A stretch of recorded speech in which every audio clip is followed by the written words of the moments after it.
Trim, but I can't hit pause. Okay. Yeah. Yeah, not too worried about that. It won't be too bad. Okay. We got enough smoke going. That work? Yeah. Can you see the smoke?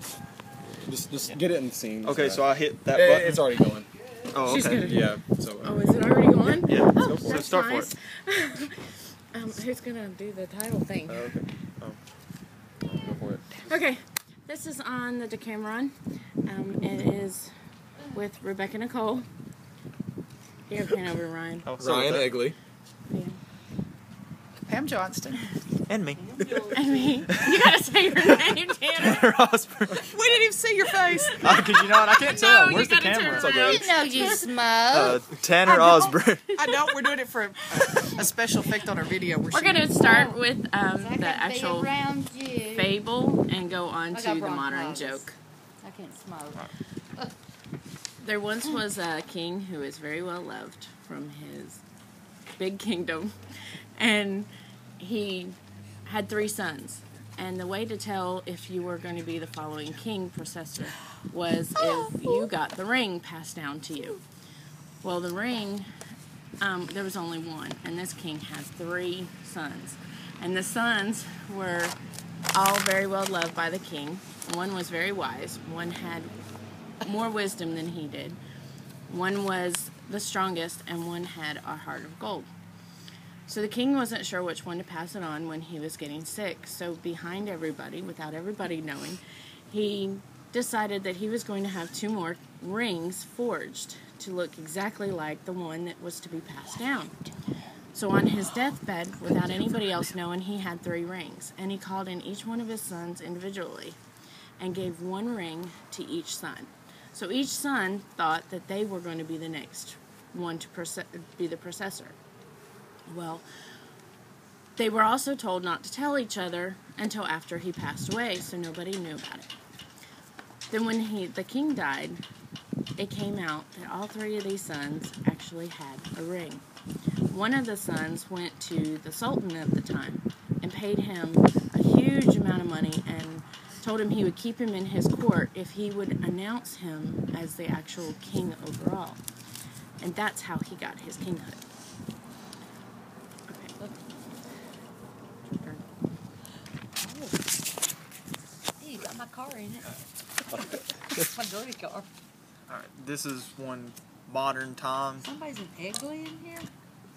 Oh, it's right here. But, anyway, this is actual family story. Somebody in my family, my sister, real young and everything, kids have to have these little sleepovers. So I'm supposed to be babysitting and everything. As I'm over there, all of a sudden I hear this thud from up in my brother's room. We had a bunk bed. Come up there and I see a little girl just laying on the ground, just kind of crying and everything. A little boy sitting over her going, I looked around and I said, what happened? My sister comes up. She said, we have monsters and we had to run and get to the castle. The castle was the top of the bunk bed, but when we got up there was just too many people. So, and she waited a minute, looked at me and said, somebody had to go. I looked for a minute and said, what does that mean? She said, well, we all took a vote. Could have been anybody, but it was her, so we kicked her off the bed. And I looked for a minute, and I didn't know if I should be mad or not, because I'm proud. She made an executive decision, but you can't let them get away with this stuff. Oh, that's good stuff. All right, Pam. Oh, I know something funny that y'all don't know. I know y'all are all younger than me. And anyway, back in the day, Daddy let me borrow his car. And this was, a classic 1973 Thunderbird he had restored. And so anyway, I almost hit a dog with it, a Dalmatian dog. And anyway, I was going home. I was out driving around. Back then we could afford to drive because, gas was only 89 cents. So anyway, I'm in the big Thunderbird, and I'm coming down through there, and it had a 429 big V8. You push on the gas, and the gas hand goes, the speedometer goes this way, and the gas hand goes this way. It was that kind of car. So anyway, I'm cruising down through there, doing a real smooth 85, 90 miles an hour, and the car was just gliding like, just real pretty. And I get on this big straight stretch like the church, and I thought, I wonder what this baby will do. So anyway, I pushed down, and anyway, the road started looking funny. You know them little yellow dashes down the middle of the road? It began to be this funny looking solid yellow line. And I glanced up in the rear view mirror and I thought, what, you know, I didn't see wasn't no cops coming or nothing. So I just pushed it a little more and I glanced over out and the telephone poles are going and look like a picket fence. Well, I'm flying down through there and the next thing I know, up above me, I mean, it was on a good long stretch, I see this Dalmatian out in the middle of the road. So I start slowing down, and I realize that the car is not going to stop. And I am still, you know, I'm going to hit this Dalmatian. And I am down to maybe 100, 95, 100 miles an hour. So I get up to it, and I'm standing on the freaking brake in this car, and it wasn't going to slow down. So about the time I got up there to it, I decided I better hit the emergency brake because I'd only been driving about a year or two. And I get up there, and there's the dang thing standing right in the middle of the road. I slant. Like I said, the brakes wasn't holding. I grabbed the wheel and turned it, and about that time I thought, oh man, I need to hit the emergency brake because this is an emergency. I'm fixing to hit this cow. I'm fixing to hit this dog. So I slammed on the emergency brake by the time I turned the wheel, and man, when all the smoke cleared from the brakes and everything else, I am facing back the same direction I just came. And, oh my God, I was so scared, I nearly peed in my pants. And 2 of the 3 people in the back seat actually did pee their pants. And so, anyway, I looked over at this dog that, you know, I had spotted maybe a mile or so down the road, you know, at 137 miles an hour. And it was a cow. A big, white, Holstein cow. So, anyway, that little emergency brake and cutting it real sharp works well. However, warn the people in the back seat so that they know what you're doing and they don't think that you're just trying out for the demolition derby. And the funniest thing was the cow was just in there going, like it didn't even phase it that I nearly ran over it. Oh, wow. No animals were harmed in the production of this. Well, I've got a good story. Those were all good. But I gotta tell you, there might be hope for some humanity with my story. So once upon a time, there was this girl that lived in this city, and she lived with her family, and they were real rich and a pretty prominent family.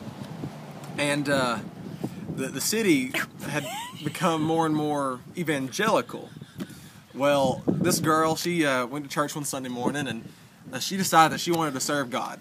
So she's asking all the people, all the deacons, and all everything at their church, what's the best way to serve God? Well, the best answer she got was, distance yourself from all the world, just the worldly things you could possibly do. Well, what was popular in the town was to just go and move to the wilderness and be by herself. So she goes, and one morning she leaves. She doesn't tell anybody she's leaving. And early in the morning she gets up, runs away, and she's wandering out in the desert, in the wilderness for, about 3 days or so. And she comes across this missionary.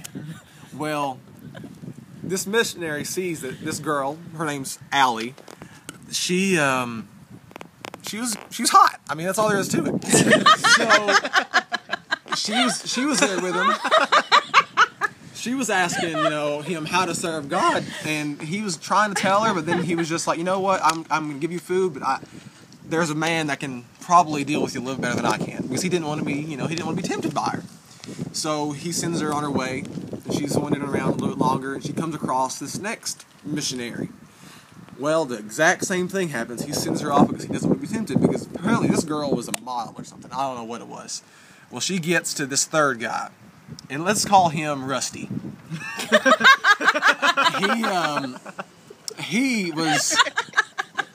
He was a good guy, and he was very, he was a hermit. He was in his own little shack in the middle of the woods, just hanging out by himself, and he was just really wanting to serve God that way.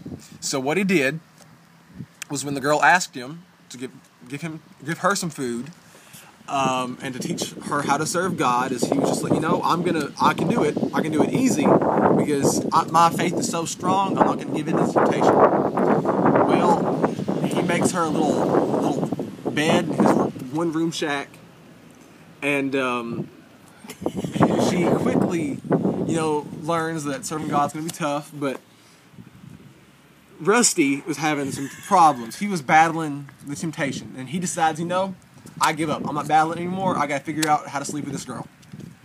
So what he does is he asks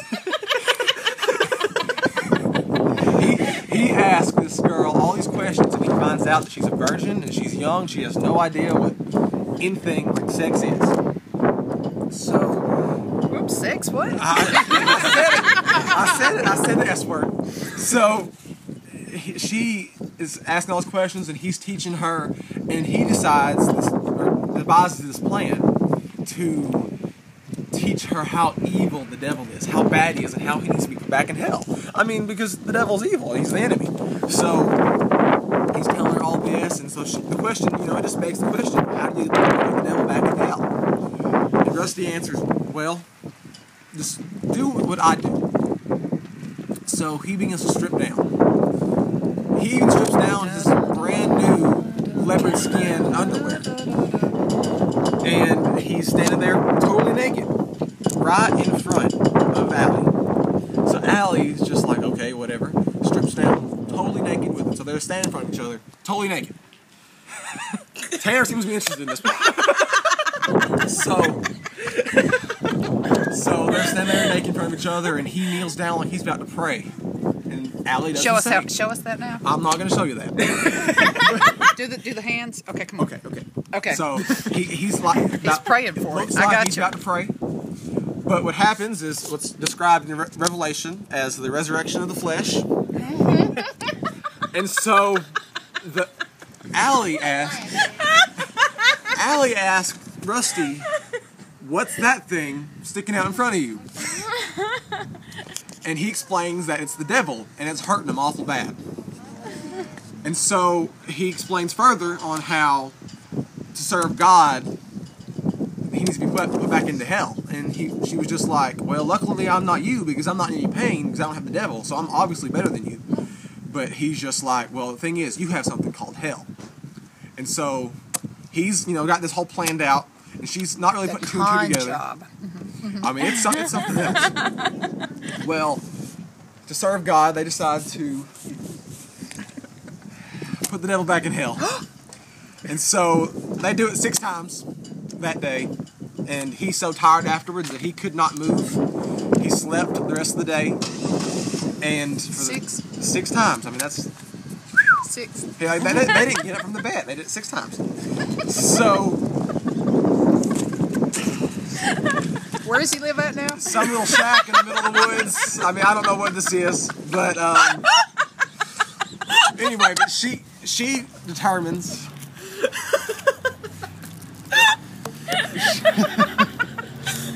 Oh God, no more smoke, y'all, no more. She determines that the devil doesn't like being put back in hell because the first time it was awful painful, and so to make sure it wasn't painful, they just do it a lot more, and they serve God a lot more. Well, I've never heard this ploy. It turns out after so many days and weeks of just enjoying it, he can't get it up anymore. So he. Did he say that? I didn't say that. Do shock face. He's too tired. He just can't handle it anymore. He ran out of his Viagra. No more secrets. So he's begging the God. He's begging God. God, no more. Get this woman away from me. I mean, it's fine and dandy when I can, but when I can't, just stop. Get her away. Well, little did he know. Luckily, there was this guy named Nick from the hometown, and tragically enough, her family's house and everything had burned down. Everyone was killed. But there was this huge, inheritance, this estate, just tons of money. That, it was just at stake. And there was this poor guy named Nick that wanted the money because everyone was wanting to split the money up between the city and pay off some bills for everybody. And he's determined to find her. So he goes, luckily finds her. Rusty is so happy that she's out of there. But then when It's not Nick, Rusty anymore.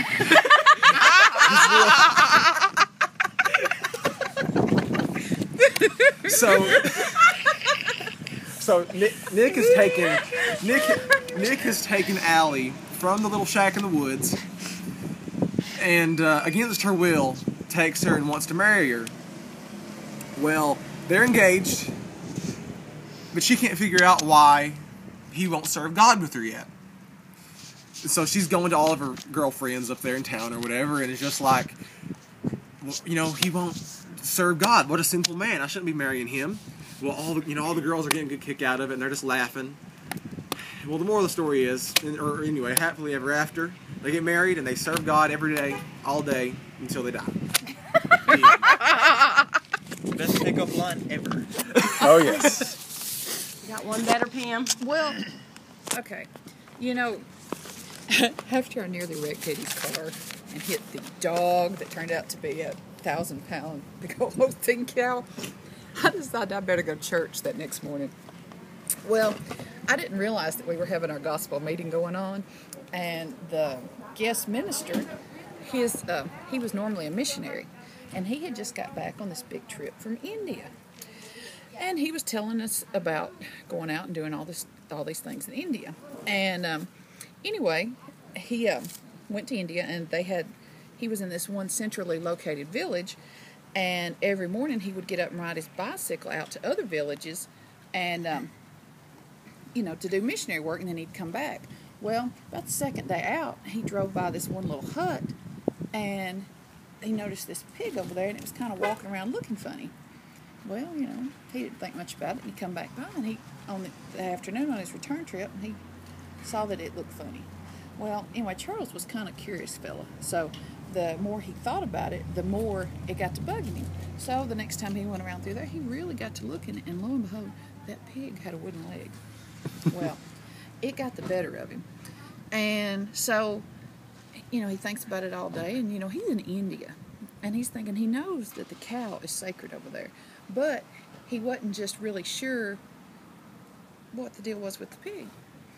So he decided he better stop and ask him. So he stopped, and he went up and tapped on the little, grass hut door and said, introduced himself. I'm Charles, blah, blah, blah. I'm here doing mission work for the United States and everything. And he said, and the guy introduced him to him and his wife and all of his children and everything. And he said, got to talking to him, and he was out showing him his little hut and his little stuff around it.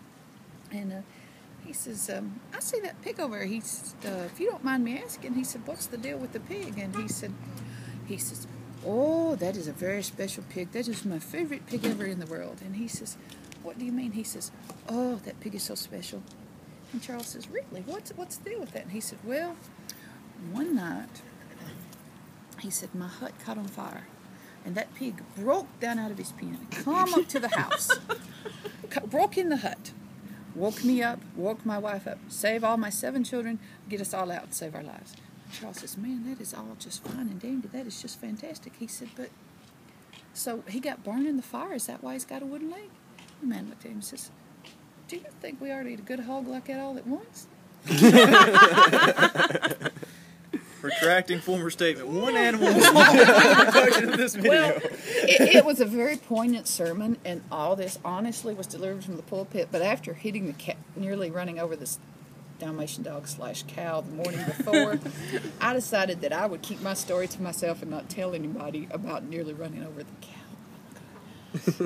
Yep. Especially after I got the seats cleaned. I think our king for the day should go to Ryan for his putting the devil back in hell.